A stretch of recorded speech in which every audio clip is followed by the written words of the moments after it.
السلام عليكم ورحمة الله وبركاته. اللهم صل وسلم وبارك على سيدنا محمد وعلى آله وصحبه أجمعين.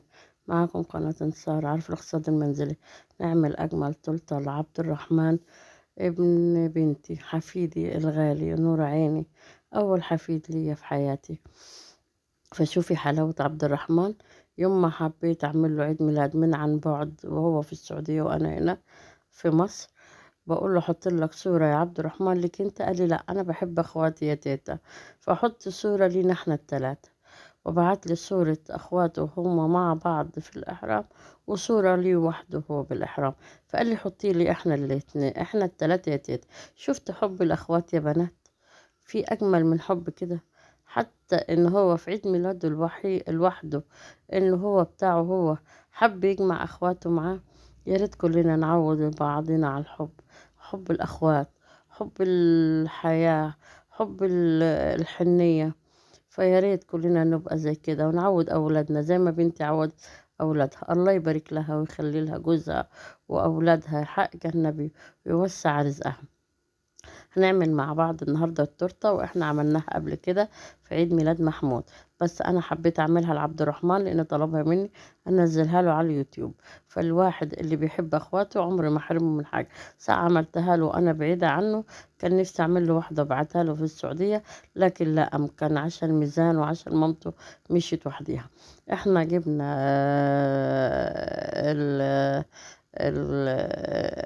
يعني كيلو، كله نص كيلو وحده. النص كيلو دي الاسبونج، حطيت عليه 6 بيضات، وحطيت عليها نص كوباية مية وشوية فانيليا، بس من غير بيكنج باودر ولا حاجة. وضربتها بالمضرب، ده كان أول استخدامي للمضرب. وهضرب بيه برضو الكريم شانتي. طبعا أنا شايفين دي كلها 6 بيضات، 6 بيضات بالربع نص كوباية مية بالفانيليا، من غير سكر ولا أي حاجة.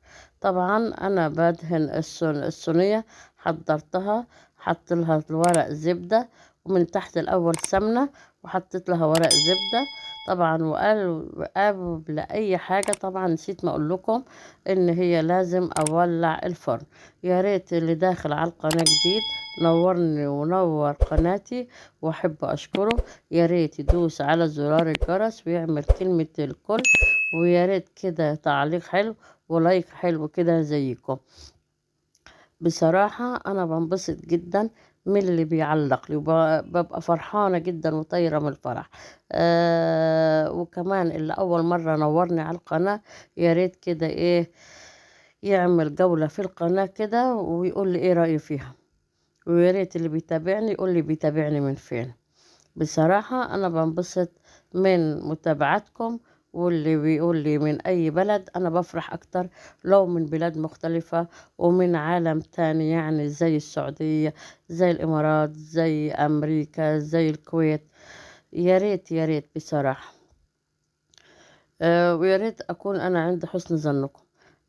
لو الفيديو ما بظهرش كويس فأنا ساعتها كنت مرهقة، وطبعا بروح مع شيماء كان سوهاج علشان تخلص وراها للمروح، لأني لما نزلت الله يبارك لها لباباها هو تعبان. طبعا تأشيرة التأشيرة بتاعت اللي هي كارت الزيارة لازم يتجدد من جديد. فكنت يوم وأغيب يوم والتاني وأروح إيه، أروح معاها سوهاج عشان نغير لها إيه، نعمل لها التأشيرة والتسهيل. فأنا بصراحة كنت شغالة غصب عني، بس كان لازم طلب عبد الرحمن لازم إيه يتنفس. فطبعا أنا سألت السؤال مرة على القناة، وبقول إيه تتوقعوا من عبد الرحمن طلب إيه.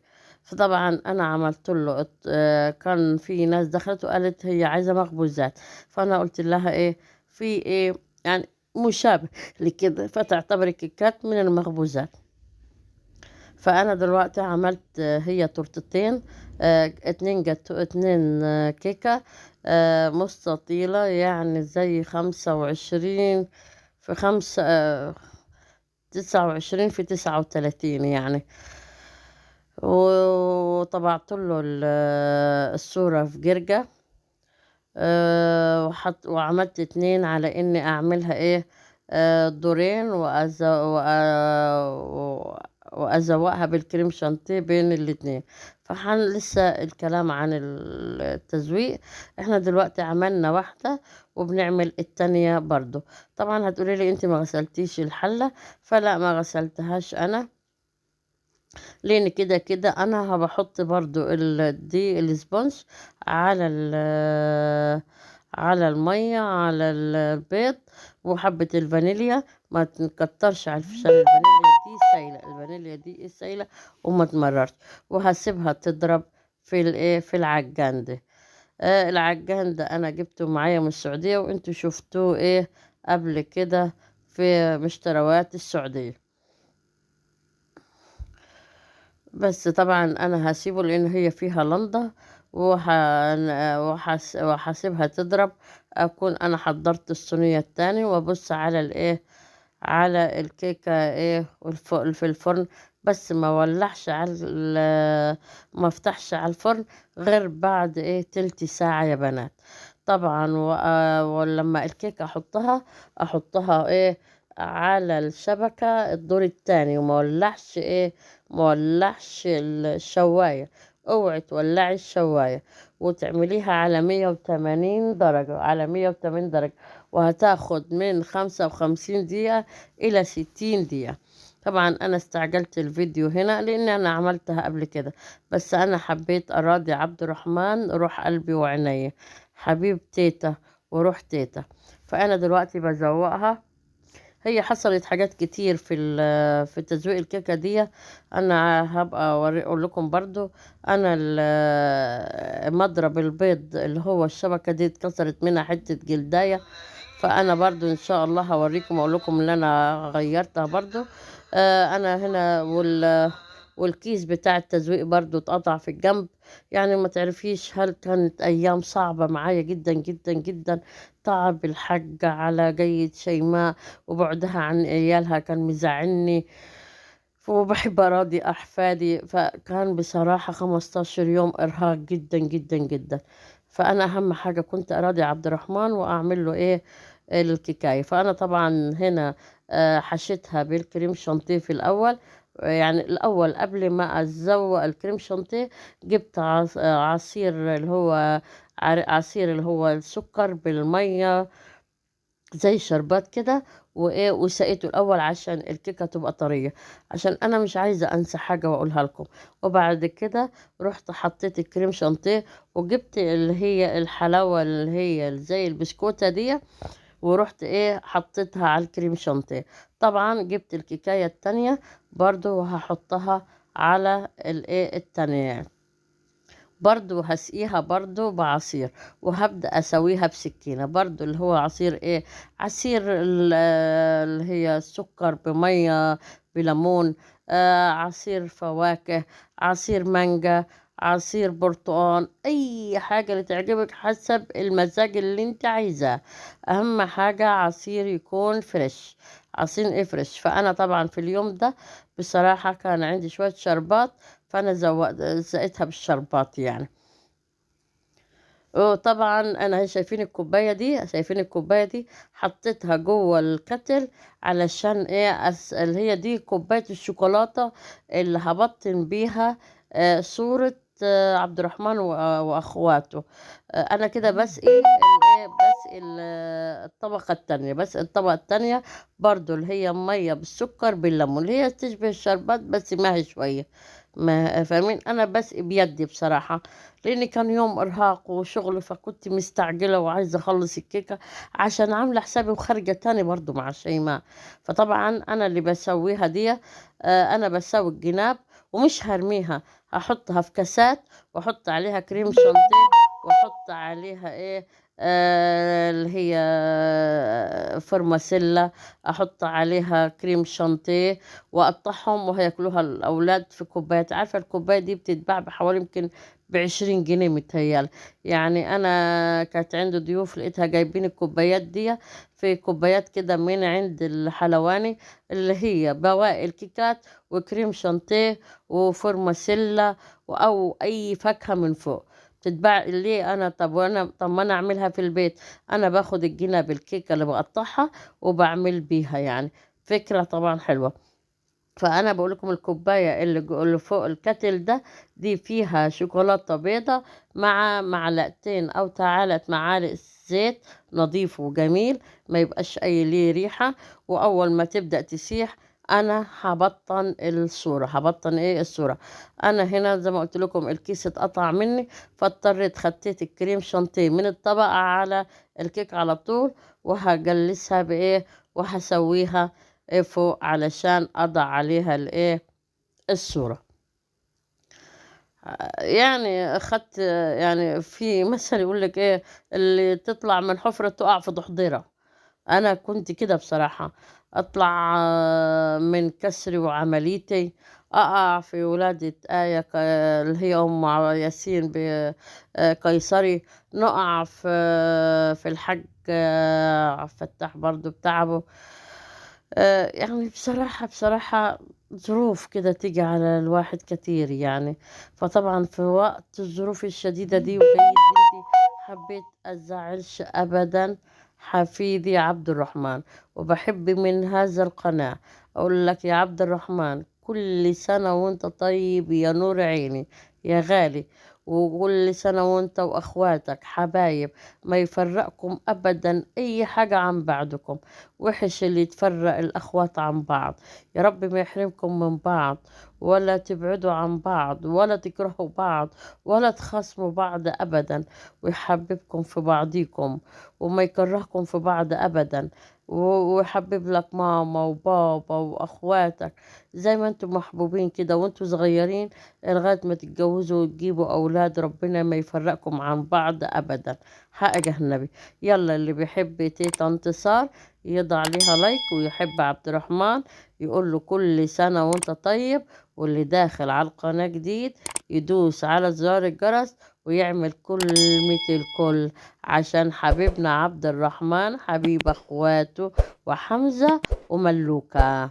عبد الرحمن، حمزة وملوكة اهم. حمزة ده يا بنات الصغنن ده. اوريكم لكم واحدة واحدة. طبعا انا هي الصورة بتبقى فيها من تحت طبقة ورقة كده، بشيل الورقة أنا وهقلب الصورة عليها، واروح اجيب الكوباية اللي فيها الشوكولاتة البيضة، واروح جايباها مفضياها على ظهر الصورة وامسحها. طب ليه بنعمل كده؟ عشان لما انت تحط الصورة على الكريم شانتيه الالوان ما تسيحش على بعض. هي عيب الصورة هنا ان هي كانت كلها ابيض طبعا، والكريم شانتيه ابيض. عارفين لو هي كانوا لابسين الوان لبني او موف او اي حاجه، فطبعا اللون الابيض ما ظهرش جامد. يعني في صوره محمود في اول في نفس القناه كان لابس لون لبني متهيألي او لون كحلي بالجلابيه، فالصوره دي كانت فيها ايه لون ابيض، لان هم كانوا لابسين لبس الاحرام. يا رب ما يحرمكم كل اطفال حبايبنا كلنا، ربيهم يكرمهم ربنا ايه، ويلبسوا الاحرام ويحجوا ان شاء الله او يعملوا عمره يا رب. اديني شايفين انا الصوره قلبتها وحطيتها على نفس الورقة اللي أنا لازقة زي موضوع القص واللزق يا بنات. وجبت جبت الشوكولاتة البيضة اهي، اللي حاطة فيها كم معلقة زيت ومسيحاها على البخار، وبمسح ظهرية الصورة. هي نصيب الصورة دي لأن قعدت يوم والتاني لغاية ما جبتها أنا اتكسرت مني، لكن معلش. فالحمد لله هي تمت على خير. هي كلها ان هو عبد الرحمن ما كلش منها يا عيني. كان نفسي يا عبد الرحمن والله اجيب لك ابعت لك واحدة السعودية، بس ان شاء الله لما يكرمني ربنا واجي لك تاني يا عبد الرحمن هعمل حسابي واطبع لك واحدة هنا صورة، واعمل لك الكيكة عندك في البيت عند ماما، لاني مطبخ ماما حلو وكبير، وربنا يكرمها كده ويسعدها. والله ناوية اعمل لك حاجات كتير ان شاء الله في السعودية عندك، بس ما يديني ربنا واروح تاني ان شاء الله. وعد، والوعد ايه حر. ونعمل برضو الحموزة حبيبي وملوكة، مش كده يا ملوكة؟ شايفين الصورة يا بنات اتكسرت مني، وانا بحط الايه الشوكولاتة البيضة عليها اللي انا ايه ببطنها بيها. بس عالجت الموقف الحمد لله. وهي شايفين الصورة اهي، شايفين عبد الرحمن هنا واقف عند قدام الكعبة بيدعي، وادي حمزة وادي ملوك. هحاول برضه هوعد لكم الصورة اهي وهنظبطوها، لان لسه هنزوقوها بالفرماسيلا والفاكهة المجمدة اللي هي يعني في انواع من الفاكهة جايباها كده برضه وزوقتها بيها. بس بصراحة طلعت على قد التعب اللي شفته أنا فيه ده، بس والله كلوها جميلة جدا جدا جدا، روعة روعة روعة. أنا عامة ما بحبش الكيكة اللي بالشوكولاتة خالص. هتقولي اشمعنى؟ قلت في ناس حبايبي برضه قالوا طب ما تعملي نصها شوكولاتة ونصها بتاع دي. بصراحة أنا ما صدقت عملتها وتعبانة. بس عامة أنا الحمد لله عندي كل اللي بحبه، أنا أولادي بيحبوا. أنا أحب الحاجة اللي من غير شوكولاتة يحبوا زي اللي من غير شوكولاتة، اللي هي أقصد الشوكولاتة البني يعني. يعني في دي الاسبونج فيه البني وفي الأبيض، أنا بحب أجيبه الأبيض عامة يعني. ماليش في الشوكولاتات خالص، ما بحبهاش. شايفين الجمال اهي. طبعا هزوقها بايه؟ انا طبعا كنت مرهقه وتعبانه زي ما بقول لكم، فيعني ما كنتش باخد بالي من الكاميرا جامده يعني بصراحه يعني. شغلي كان جامد معايا انا، ولاني قبليها كانت شيماء عازمه برضو عمتها وعيال عمتها. لاني انا الكيكه عملتها قبليها بيوم والتزويق بعديها بيوم يعني. فكان بين اليومين في عزومه. فطبعا كله ورا بعضه ورا بعضه. فبقول لكم انا في ال15 يوم اللي كانت عندي شيماء فيهم انا مرتحتش خالص. بس فطبعا حبيت اراضي عبد الرحمن انا واخواته لاكتر العيال. شايفين اهي بدأت ازود وعملت شفت دولة. دي حاجة اسمها ايه؟ فواكه محفوظة يعني. جبتها من عند محل الحلويات برضو، اللي هو ايه، تجهيز الحلويات والكيكات. وهاجي برضو في الجنب اهي هزواها بايه؟ بالفرماسيلا المدورة يعني اهي. شايفين اهي. معلش هي بقت الصورة تبعد كده، فأنا هوريها لكم تاني هنا اهي. اهي شايفين؟ ادي شايفين الصورة دي فيها عبد الرحمن وحمزة ومالك، وعبد الرحمن وحده يا بنات، وعبد الرحمن ايه وحده. شايفين؟ ادي عبد الرحمن اللي ماسك ملوكة، وحمزة اللي ورا ده، وده عبد الرحمن اللي وحده. حبيت برضو ايه ان انا ايه، هو حب يراضي اخواته فحطيتهم هم الثلاثة، وانا حبيت احط له واحدة تاني جنبه اهي، وكتبت له اهداء من تيتا انتصار، وكل سنة وانت طيب يا عبد الرحمن. يلا كده يا حبايبي، اللي داخل على القناة يا ريت كده يدوس على زرار الجرس ويعمل كلمة الكل، ويكتب تعليق حلو لعبد الرحمن كده ويقوله كل سنة وهو طيب، هو وأخواته، ورب ما يحرمهم من بعض. استودعتكم عند الله لا يضيع